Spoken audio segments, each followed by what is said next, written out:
What up, what up, what up? You tuned into the Jose Morales podcast where we talk sports, business, and everything in between. I'm your host, Jose Morales, and we're at my boxing academy. Joining me in the ring today is my man, Sia Gay. I'm here. Sia Gay, what's up, baby? I'm here, my man. How you doing? AKA the Messiah. Remember that? Right. So taking me back. You taking me back. So those that may know him, do not know him. Let me tell you a little history between him and I.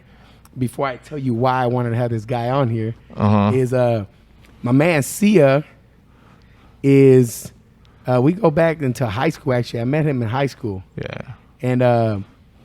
And this dude is probably the happiest person. Like this guy, I don't think I've ever seen you mad, bro. To be real. Just happy ass, cool ass dude. Right. And one thing I love about you, I don't know if I ever told this to you, is how prideful you are of where you're from, bro. Yeah. I fucking love that about you. I appreciate it, for bro. real. I love what you stand for. I love how you're always talking about your people, your where you come from.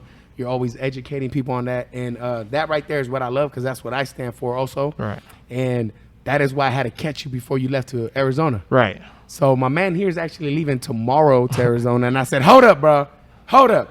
Before you leave, we're doing this shit." Right. So you're here. How you feel, baby? I feel good, my man. I feel good. You know, obviously catching a flight 6:30 tomorrow to Arizona, one way, not looking back. You know what I'm saying? And I'm pumped up about it. So what's taking you to Arizona? Tell me about why Arizona. Tell us about how you ended up there. Give me the lowdown. Give everybody a background on you. What you do, who you are. Tell me. Yes, sir. So I work for HD Supply. I used to work for Amazon, and then HD Supply came through and offered me something in Sacramento that was closer to home, offered me more pay, offered me everything, right? It was a no-brainer. I had to take it. And that was in 2019. I came in as an operations manager. So if you're not familiar with HD Supply, we do like construction materials, facility maintenance materials, and different things like that. And after my first year and 2-3 months, I got promoted to general manager of our Phoenix distribution center. And the crazy story, okay, I just love telling this story, man. I love telling this story. Maybe like 5-6 weeks ago, Walmart hits me up, right? Hits me up on LinkedIn. Wally World, right? Basically trying to steal me away from my company. What? Right? Yeah. Trying to offer me more pay, offer me this, throwing everything at me. And, you know, I'm a transparent guy. I don't like, you know, trying to sneak and go behind people's backs. So I'm fully transparent. I go straight to my boss. I say, hey, this is happening. What do you recommend? What do you think I should do? How do you think I should approach this? And he was like, well, you know, if I was you, I would take it, obviously. But he's like, you have a good future here. Let's just talk to Kevin, who's our director. He's like, let's just talk to Kevin about it, right? So we talked to Kevin. Kevin says the same thing. You know, you got a great future here. You know, we see a lot of potential in you. He's like, if you want to go to Walmart, hey, I can't hold you back, you know. But he's like, if you give me a month, possibly something will come up that you could interview for. That'll be a higher level position. I'm like, okay, that sounds good. I could wait a month.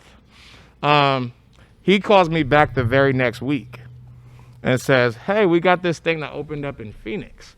You want to interview for it? I'm like, what is it? He was like, it's a general manager position. You're going to be the DCM. You're going to be running the building. I said, are you serious? He's like, yeah. He's like, you want to interview for it? I'm like, hell yeah. Sign me up for that, right? Like, let's do it. But because I still wanted the experience with going through the interview with Walmart, just to see what that's like. If you know anything about me, you know I like to be as informed as possible so I can educate anyone that comes my way. So if anyone was to ever be like, hey, I got this interview with Walmart, I'm wondering what the interview process is like, I know now. And I can tell you exactly how it goes, right? So I wanted that experience with Walmart, so I took the interview anyway. So the second week, I've got the interview on Thursday with Walmart, and I've got the interview on Friday with my current job, right? interview with Walmart kind of goes okay. I'm not really in it because I'm more focused on the Friday interview. So I get on the Friday interview. I kill the interview, bro. I kill the interview. At the very end of the interview, I throw a bone at the director to see if he would bite. He asked me, he's at the very end of the interview, he said, hey, what's like your long-term vision? What's your long-term goal? I said, my long-term goal is to replace you by 2028. And he laughs and he says, why not sooner than that? Oh, shit. I was like, boom, that's it right there. That's exactly what I wanted to hear, right? And that's when I knew he had already made a decision. So he calls me back the very next week, or Walmart hits me up the very next week on Monday, and they said, hey, we decided to go with another candidate. It's like, okay, right? Like, that's not what I wanted, you know? On Tuesday, we had a caterer come out to our end of the year celebration. The caterer that I booked ended up going over the budget. So I told the caterer, I'm like, hey man, I think my boss is gonna have my ass when he looks at this and sees that I went over the budget. He said, man, don't worry about that. When your boss tastes this food, he's gonna give you a promotion. I was like, wait, what? I shit you not. That was on Tuesday. And then caterer comes out, serves the food, and my boss is like, hey man, this stuff was expensive. This better be good. And he tells my boss, he said, hey, when you try this food, you better give him a promotion, right? And the whole time I'm cracking up because I'm like, this can't be real. This is something only God could write. You know what I'm saying? Yeah. So on Wednesday, Kevin calls me up. Kevin said, hey, I got some good news, man. It's like, lay it on me, man.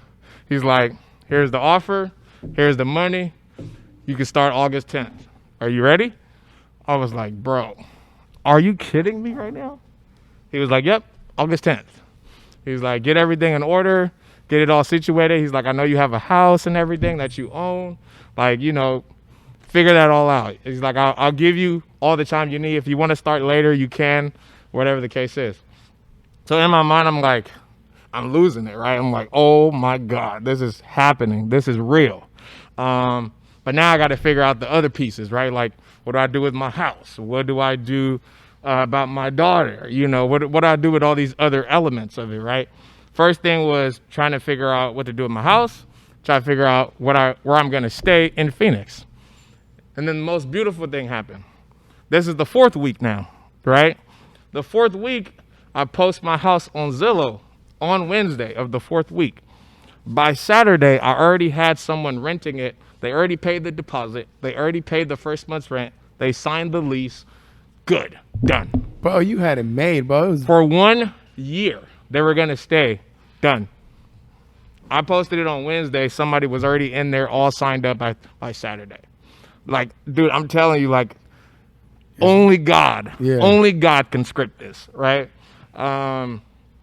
So 5th week, I'm looking for a place in Phoenix. You know, I'm like, oh, you know, I got to go down there. I got to do this. I got to do that. It's going to be complicated. I find a place. The entire process is on DocuSign. I don't know if you're ever familiar with DocuSign. Yeah. The entire process on DocuSign. I pay the lease. I sign the lease agreement. I do everything. All I had to do is fly down there, pick up the keys, done. Damn. Yeah. So this is the 6th week. I'm flying out, one-way flight. Everything's taken care of. Movers came through, moved my car, moved my house, moved everything. I just got to go there and meet them tomorrow. Damn, bro. Yeah. That's dope. So. And that's one hell of an intro, but I don't think anyone ever had an intro that long. But that was a tight-ass intro. Yeah, bro. So. Hey, that's a dope-ass story to start it off, though. Yes, sir. Yes, sir. And I'll be real. I think you deserve every single piece about that. I appreciate it, bro. One story I wanted to share about you besides all that. So my man Sia and I know each other from high school. Mm-hmm. I went to high school with him. And Sia, back then, when the Messiah, when he was rapping, acting a fool. This man here acted a fool in high school. Straight fool. Yes, I did. And but this is one thing I admired about you. You were doing your thing, how you were, but you always handled your shit, bro. Yes. So this is how I knew you handled your shit. I remember one day I had you in Spanish class. Remember, with Miss Lidecker? Yeah. Just please, acting a fool. This fool's always disrespecting the teacher, giving her shit, motherfucker. And this how I found out. My man Sia handled his shit. I was sitting down, and I forgot where it popped up, but it said like honor roll students, and fucking Sia popped up. I was like, what the fuck? How's this guy Sia? How the hell is Sia on honor roll? Yeah. I lost that shit. I lost my shit. I was like, hell nah. There's no way in hell Sia's an honor roll. Right. Yeah, and he sure enough, bro. You handled your shit. You went to Sac State afterwards, right? Yes, sir. And graduated. And for the record, let me say this real quick. I'm wearing a mask. I never wear a mask on the podcast. But I'm going to say this. Out of fucking respect. And this is what people don't do right now. You have to have respect for somebody. Yeah. If someone asks you to do something or somebody believes in something, don't sit there and argue with them. Yeah. Bro, just respect their decision. Right. Do your thing, bro. So that's why I'm wearing the mask. So my man got a fly ass mask. Show him, bro. Show the camera your mask, bro. Look at that shit. Look at that. That's what I want to talk about. So what part of Africa are you from, bro? Tell me the story. That's what I want to know. So I'm from Liberia, Monrovia, Liberia. That's on the west coast of Africa. Very close to Sierra Leone, Ghana, Nigeria, Ivory Coast, in that region. Born and raised, bro. I was born during a very tough time. So tell me your story. So I was born in '88. And you know, if you're not familiar with Liberia, the Civil War in Liberia broke out in '89, right? So 1 year old countries at war. What were they at war for? Like, what was the main thing? What were they tripping off? Or what was the? So it was a civil war that came from a result of people wanting to get rid of the president at the time. Just like most countries, right? Yeah, you know, I think there's one right now here. right. But the crazy thing is the fundamentals are in place, and the Constitution and all the things are in place, and for the most part, the majority respected enough that Trump can't get away with some of the things he wants to get away with.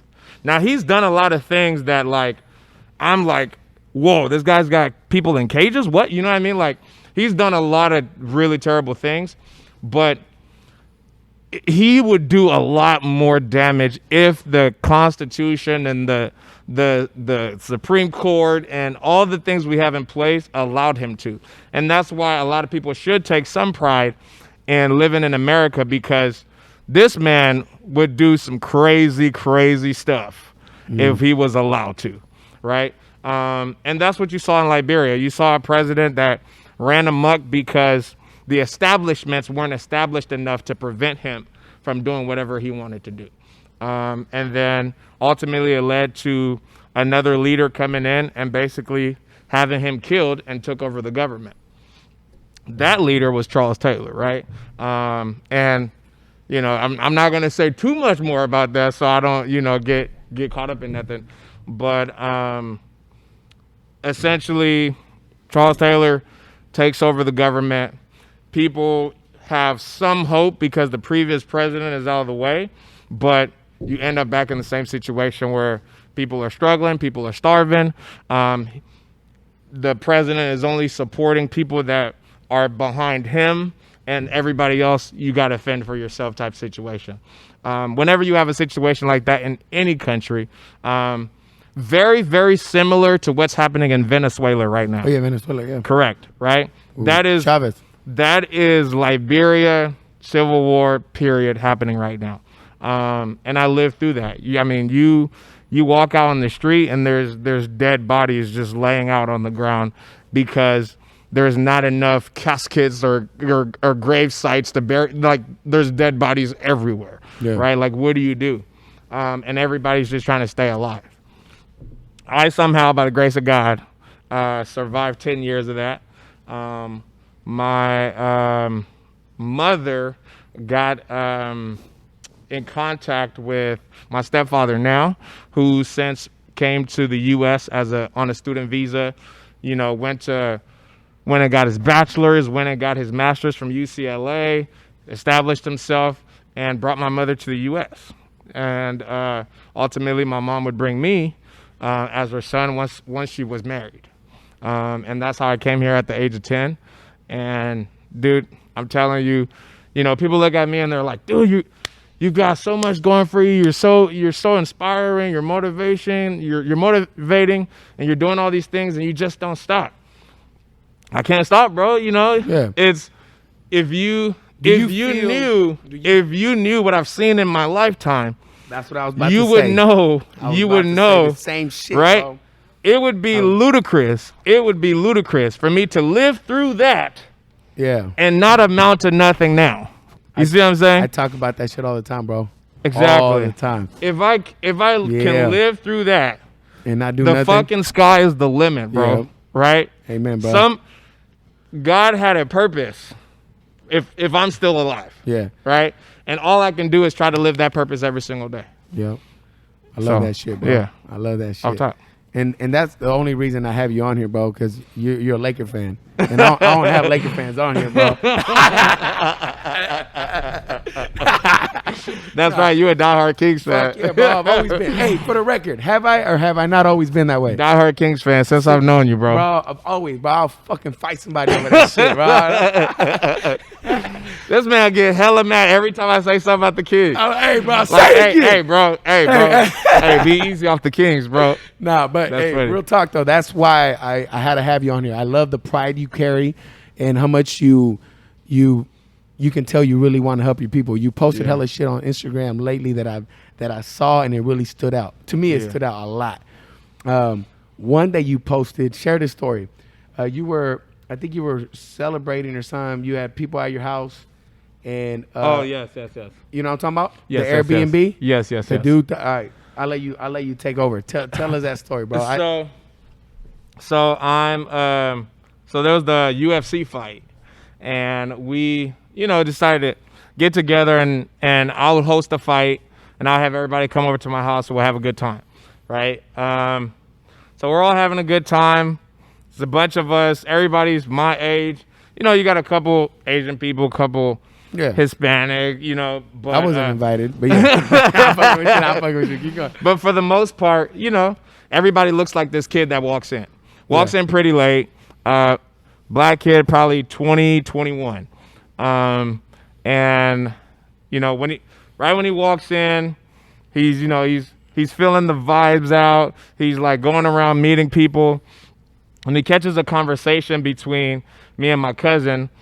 This was at the time before I posted my house on Zillow, and before I had it all leased out. Yeah. I was talking to my cousins about like what I'm gonna do. Like, here's my plan and what I plan on doing with the house, right? And the kid catches the conversation between me and my cousin, and he said, "Whoa, this is your house?" And I was like, "Yeah, this is my house." Like, he was like, "Oh shit, I thought this was an Airbnb." I was like, "Excuse me? Like, what? Fuck are you talking about?" Right? And what stood out to me, that even 2 days after the party, I'm like, I gotta say something about this on Instagram or something. I gotta get this off my mind. I gotta get this off my chest. And what stood out to me was the simple fact that in a room full of everybody that looked just like this man, right? He did not see anyone owning the house. That's what that sounded like to me in my head, right? Yeah. The fact that he thought it was an Airbnb means none of you motherfuckers own this shit, right? There is no way. All you motherfuckers is some broke. There's no way any of you motherfuckers own this shit, right? And, I spoke about why it's important, because people could give me a lot of flack about the fact that, like, I post everything, bro. Yeah. Like, if I'm buying a business, I'm telling everybody I'm buying a business. Yeah. This is the business. This is how much it costs. Like, I want you to know fucking everything, right? I actually had a conversation with my wife about this, bro. Unless I legitimately feel like it's confidential information, then sure, I won't share it. But if it's something you can just go look up online, I'm gonna share it with you, right? Mm-hmm. And the reason why I feel it's important for me to share it with you is because people don't understand the impact that it has for someone that looks like me, that came from fucking Liberia, right? At my age, to be fucking purchasing a UPS store. You see what I'm saying? To be in a position like that and to not share your story, you're robbing so many people of the motivation that they need in life. Yeah. Right? Because you got to think about a lot of people who don't have parents that they can look up to in that manner. They don't have professors, teachers. Like, imagine everyone around them is just like, not necessarily a low life, but they just aren't elevated at a certain level that that person wants to be at. So you just don't see it, right? And when you don't see it, you don't believe it. Yep. And I fully believe if you don't see it, you don't believe it, right? This can't be true. You have to visualize it before you achieve it. And then all of a sudden, a motherfucker like me comes, invites you to my house, and you like, motherfucker, you own this house? Yeah. Like, all of a sudden, you just broke my mind, right? Yeah. And you took my mind to a place that's now imaginable. And I guarantee you that kid will never be the same. Yep, I agree. Right? His motivation level, his aspirations will never be the same. Yep. Right? Now he's like, fuck yeah, if he can do it, I'm pretty sure I can. Yep. Yeah, I may not know how he did it, but I can find out. Yep. Right? I can ask more questions. Mm-hmm. And that's what it's all about. I fully believe when people are doing great things, they should share those great things. Yeah. And a lot of people are, they don't want to feel like they don't want to feel like they're bragging. Yeah. They don't want to feel like they're putting themselves all the way out there. But I promise you, somebody needs to fucking see it. And you actually, the reason I had a conversation with my wife about it, because you actually made me think about it. Because I don't show nothing off. Like, I'll do anything in life. I never once say anything. I'm hella low profile. Right. Like, super Bro, when low. I found out you had your own fucking gym, yeah, I was like, this motherfucker that I went to high school with had his own fucking gym. Yeah, I'm hella low profile, Right. bro. Like, I don't say shit. But the reason why I've always been that way, and this is why I had a conversation with my wife about it, because you made me think about it. I'm like, maybe I do need to talk about it, because I never looked at it that way. I always looked at it as like motherfuckers bragging. Right. But when you said it that way, it made a lot of sense to me, because the way I see it is, like in my culture, Mexicans, if you have a nice truck and nice clothes or something like that, you're a drug dealer. That's it. Right. There ain't nothing else. Right. You work for the cartel. Like, instant, bro.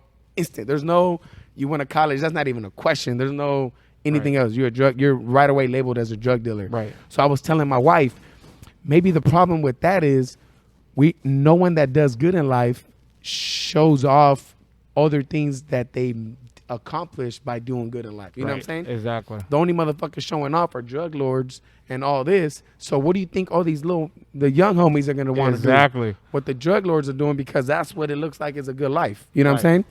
So you made me look at it from you hit me good with that, bro. So that's actually one thing I wanted to touch on, because. And while you're speaking on the Mexican culture, the same thing can be said about the black community, right? Yeah. Who do you see showing off their cars, their clothes, their chains, their women, all this stuff, and glamorizing this idea of wealth? Rappers, right? So now you got all these fucking kids running around thinking, if I want that, and I clearly do, I gotta go be a rapper. Like the Messiah. Right. Yeah. And at one point in time, that was me. Yeah. Right? Exactly. I'm like, I want all that shit. If rapper is the way to get it, fuck it, that's the way I'm gonna go. Because clearly that all these motherfuckers, that's how they got it. Yeah. Right? But the reason why is because nobody comes out and shares Barack Obama's story. Mm-hmm. Nobody comes out and shares like Colin Powell and all these fucking people that have done some amazing fucking shit in their life. They just did it in a different avenue. Yeah. Right? But for rappers, it's okay for them to, we expect them to flaunt their stuff. Yeah. Right? You don't expect these other guys who got it the more humble way, going to college and all these things. It's frowned upon for them to be like, hey, look at this. Right? But I think I don't look at it like that. Yeah. I think you don't necessarily have to flash, right? And I think that's the fear. The fear is people don't want to come off as flashy or like flaunting or being cocky or whatever the case is. But here's what I'll say. If you own a Bentley, right? And you don't own a home, you're flashy, right? If you own a Bentley but you own 3 homes, that's not flashy. Motherfucker, you're doing it right. Yeah. Right? So I think, yes, there are people who are just flashy, and they just want you to see, like, they don't truly understand how wealth works. Yeah. They just see the concept of being rich, right? But then you have people who are legitimately wealthy, but then you see them wearing cargo shorts and like, you know, flip-flops, and you think like, oh, they must not have no money, but you don't know what they got. Yeah. Right? If they opened up and shared their story, you'd be like, God damn, this motherfucker owns the Kings? What? You know what I mean? And I fully believe that people need to see all aspects of it, so that there's not this idea that there's one avenue of getting it, and that avenue is being a drug dealer or being a rapper or being all of this. Like, no, you can have just as much wealth getting it through these other avenues. Yeah, that's dope. Thank you for doing that video, bro. You made me look at it way different.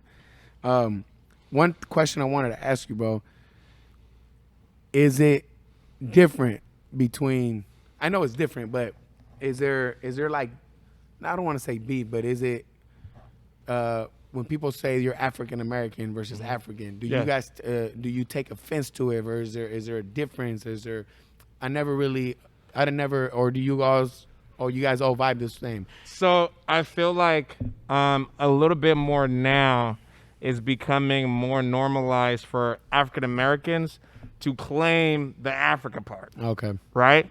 Before it wasn't like that. Before it was like, oh, I'm black. Right? And I still remember to this day when I first came to this country, like maybe like middle school, whatever the case is.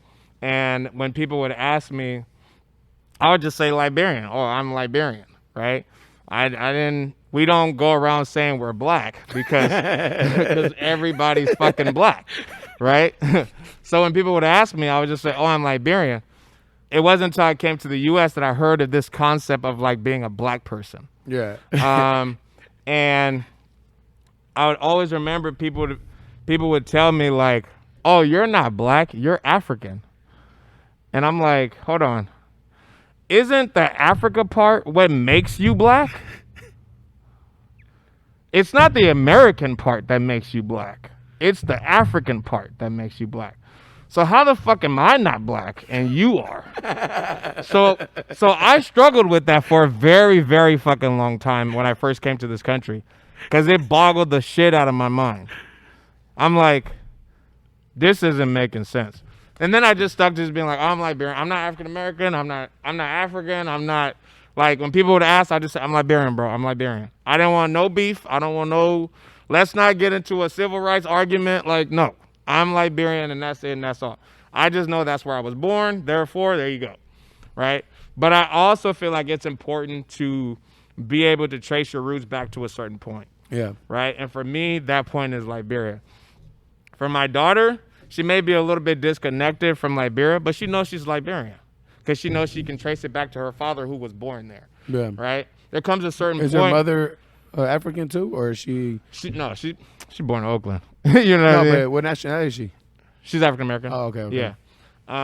But there comes a point where, you know, it's so far down the line that you know, most African Americans don't know where they can trace it back to.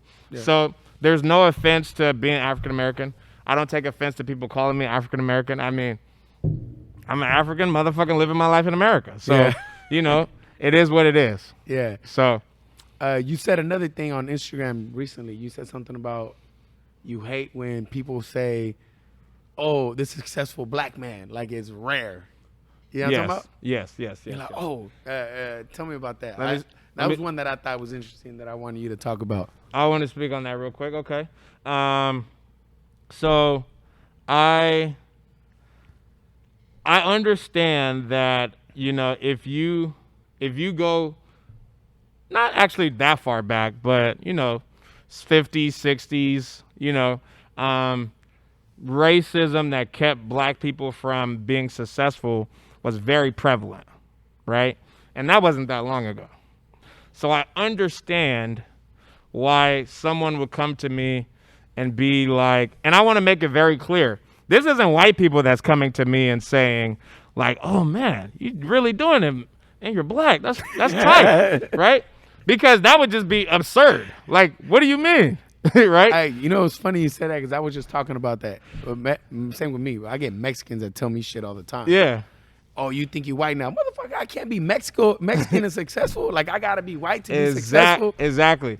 So I want to be very clear. This is not white people because that would just straight up be racist, right? This is black people that are coming and saying this, and that's what's upsetting me, right?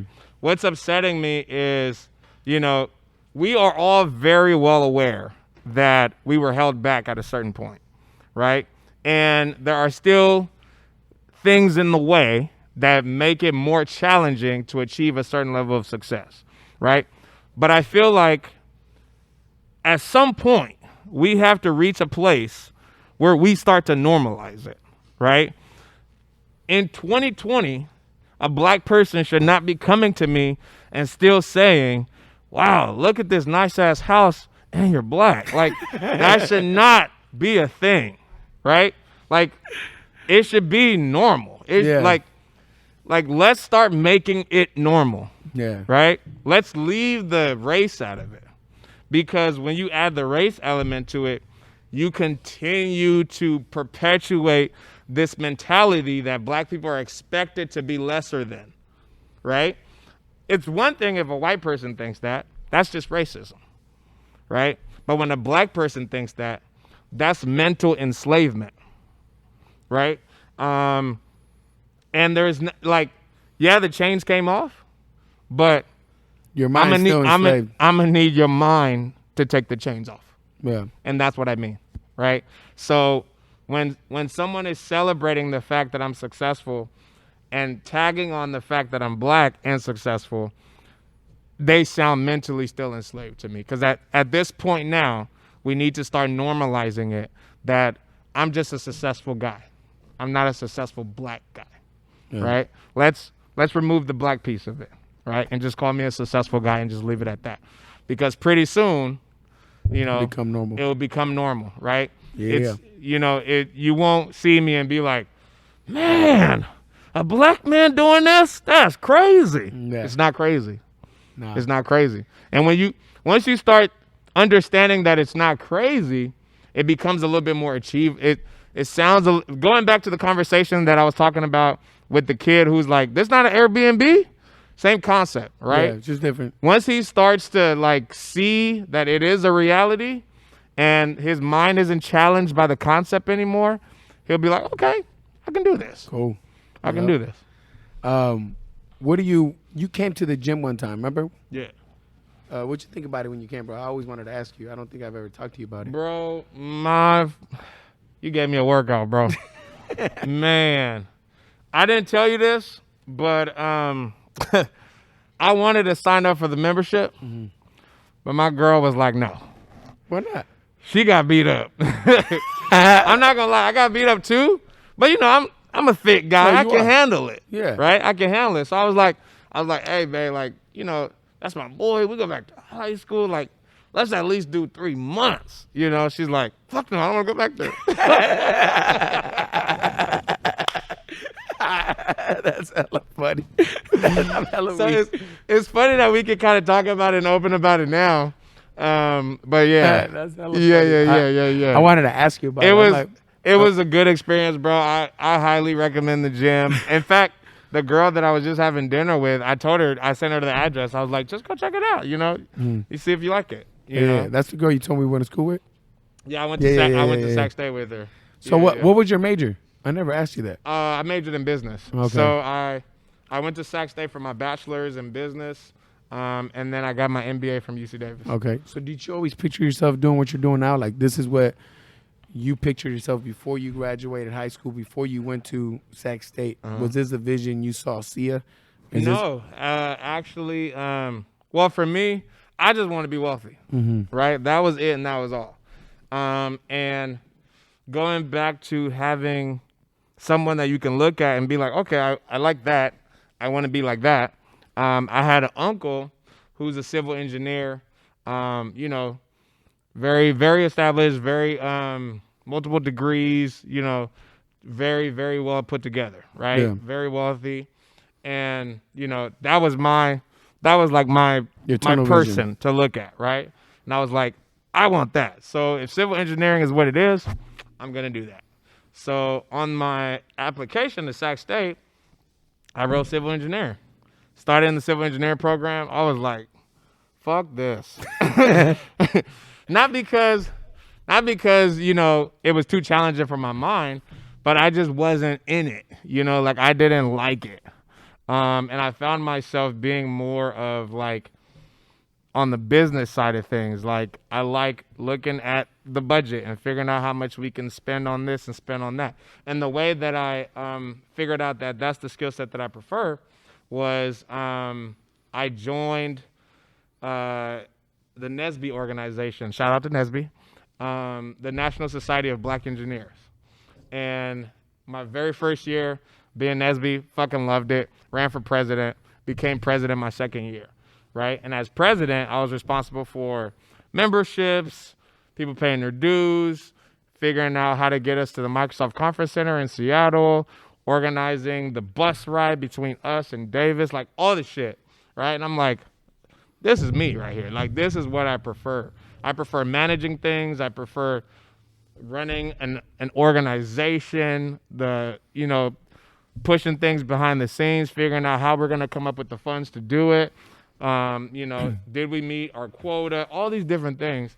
And that's when I came across. And you literally did that shit came up on accident by signing up for something. Yeah. And I tell people this all the time, bro. I tell people, try different shit, bro. You never know what you fucking end up liking. You know what I mean? You may have your heart set on wanting to be an engineer, and you fuck around, did some shit that you didn't think you were going to find your heart, and you found what you love. Exactly. And it's important to pay attention too, right? Whether you could be doing one major that makes you take this psychology class, and you're like, oh fuck, I like psychology. You know what I'm saying? Now you're like, oh shit, maybe I want to be a therapist or a psychologist or whatever the case is, right? So it's important to always be paying attention to what you're doing and like your interest level, because that's going to dictate what you're like truly passionate about. I remember this stuck with me, and this is what made me change my major. So I had an engineering test that I needed to study for, right? And I knew I needed to study for it. But you know what I did for 7 hours instead? I planned everything for our conference for NSBE, right? Oh, shit. I was making the website. I was making the flyers. I was figuring out the bus routes. I was figuring out, you know, everybody pay their dues, how much they're going to have to pay, what it's going to cost to get there, when we're going to get there, you know, the badges they're going to wear when they get. I spent hours on that shit, and I loved every fucking minute of it. And I had a fucking engineering test I needed to be studying for. That's when I knew I needed to change my major. Yeah, I like that. I was going to ask you about that, and you explained it to the T. Yeah. Good shit, bro. I love that. What would you name this episode, bro? If you can name it something, what would you name your episode? Oh, man. You know, transitions, bro. Transitions, bro. I feel like, you know, we came a long way from where we come from, and just being able to share my story, and now I'm transitioning to something completely new, and I'm ready. Yeah, I'm ready to take it on. I would call it transitions. That's a good name. Yeah. You were a big Kobe fan. Oh yeah, man. Oh man. R.I.P. to the GOAT, man. So how were you when you found out the news? How was that for you? What's crazy is I'll never forget. I was driving. You know, my girl at the time was in the car in the passenger seat, and she goes, "Kobe died?" I was like, "Wait, what'd you just say?" She was like, "Kobe died." I'm like, what? Shut the fuck up. What are you talking about? I'm driving on the freeway. I pulled the car over on the side of the road, right? She's like, yeah, there's an article that said Kobe died in a plane crash. Give me your fucking phone. Stop playing. Stop playing right now. Look at the phone. I was like, holy fuck. And I'm on the side of the road like, bro, I shit you not. I sat on the side of the road just like, dude, what? Dude was like ready to start changing the game after basketball, right? Yeah. Like he was going into these different business ventures, He was starting like what's it called? He was starting a company where he was gonna be like an investment banker, where he would just like be investing in different. Dude, Kobe was onto so much fucking shit, bro. Dude won an Oscar. For a fucking animated miniseries. Like, he was onto so much things after basketball, and I loved every minute of it because, you know me, I fully believe in being a well-diverse and well-balanced person. And, like, you know, like, it's cool to party, but partying can't be everything you do. It's cool to play basketball. Basketball can't be everything you do. You got to be tapped into so many different aspects of life. And that's what Kobe was, dude. And when he died, it really hit me, bro. Yeah. I sat on the side of the road for a very long time, and I just took it all in. I couldn't believe it. Yeah, shit. Yeah. I know. It was a crazy shit. And I remember going on Instagram with like a Kobe jersey, Kobe shoes, Kobe hat, Laker jacket, everything, bro. I didn't like that shit.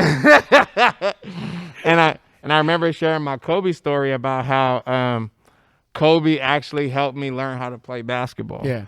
Right. So the story of how I came to love Kobe is, first came to the U.S. I was being from Africa, we play soccer, bro. Like, that's what we do, right?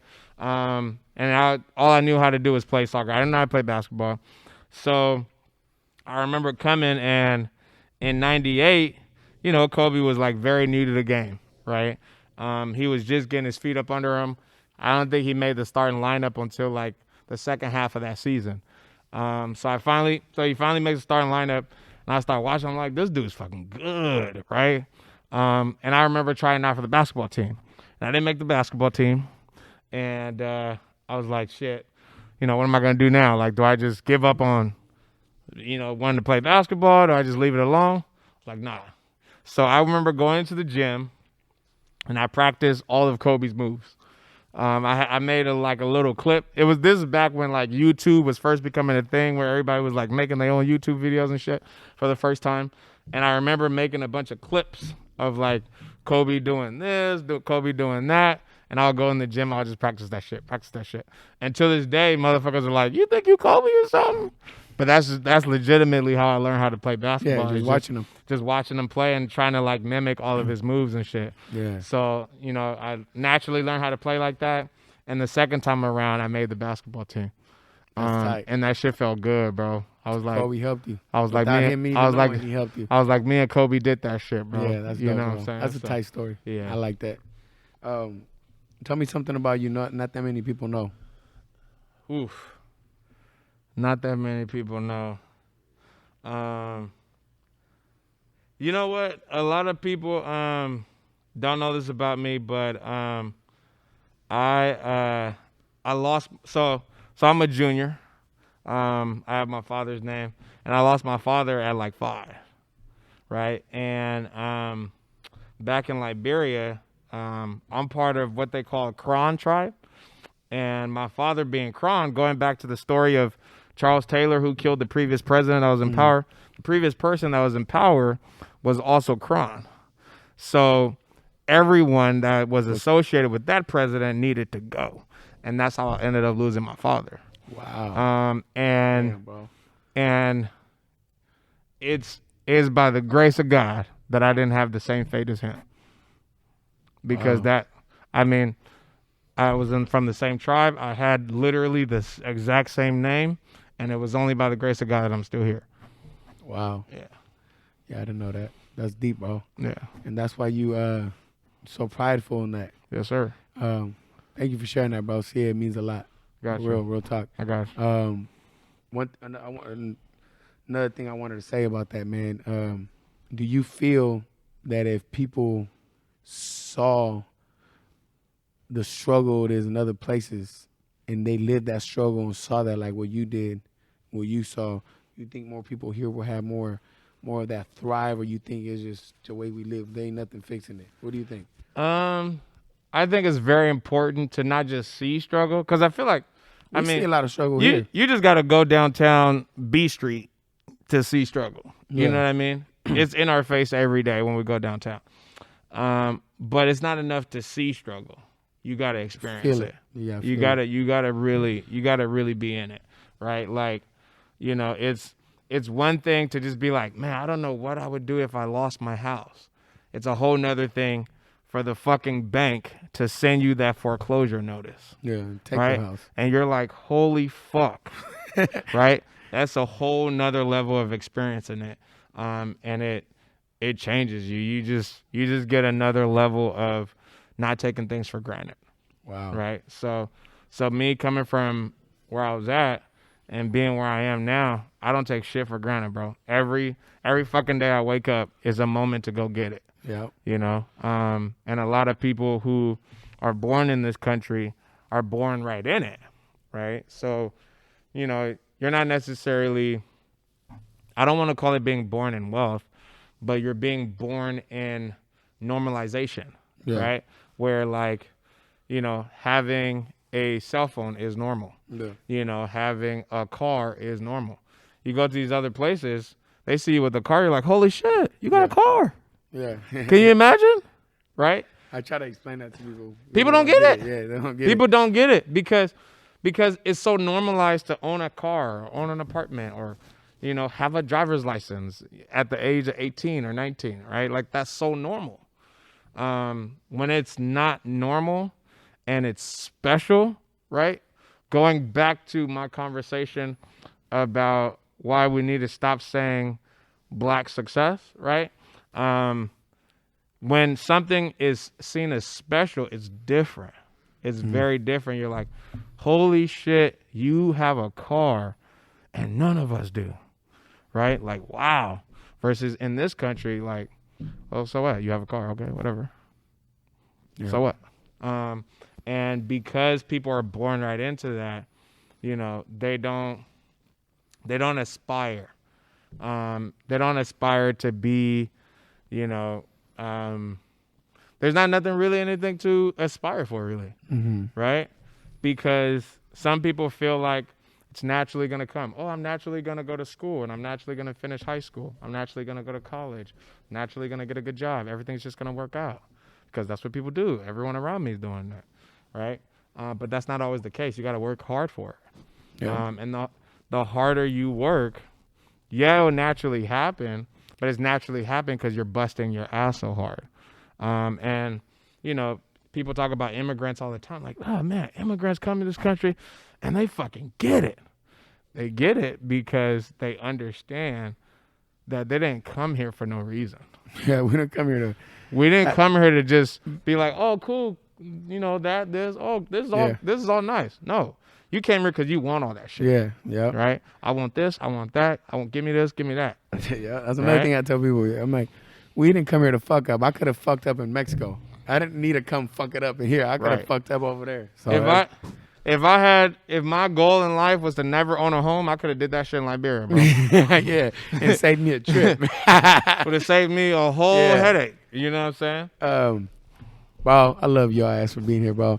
My man here actually leaves in fucking how many hours? Like 7, 8 hours from now. It's fucking 10 p.m. on Thursday. Homie leaves Friday morning at 6:30 a.m. I had to tap in with you, We made bro. it happen.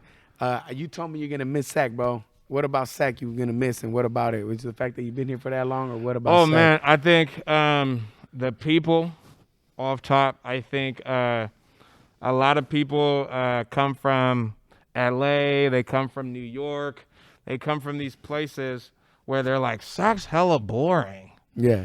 SAC's not boring, bro. Yeah. SAC's not boring. SAC is one of them places where you just got to know people. Yeah. Right? You would think it's boring if you're used to just walking outside and there's fun everywhere. Yeah. Right? Yeah. And that's what New York is. That's what LA is. You walk outside and fun.